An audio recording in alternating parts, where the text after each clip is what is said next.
Elektrik traktörünün taza çıkan tepoyu. Bakalım uzunu restorasyon etip stente dazrot getip veremiz. Bizlere taxta köpürden man indisi geldi. Remonta birinci açılışa ekan, olib açılmagan. Man serizdan hammadan surishtirgan, bizdan nomerini bergan, bizdan buni tekshiradigan miyalari hamma vajiboyini, yani top elektronli va elektron ishtekkilar ular mashinada stentda tekshirib qo'yamiz, cho'tkat mashina tekshirgan deydi. Zaten remontunu başladık ve harasa remontlar joyina qo'yib stentda tekshirib 3 oy kafolati bilan berib beramiz. Original filtr qo'ysa.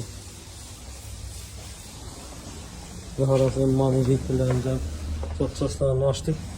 Altından respirator nuklikator bilan toza qo'yib stentda dozorga etib beramiz. Shunday xizmatlar kerak bo'lsa, servisimizga murojaat qilasizlar. Arionni toza nasozlar ham yo'q.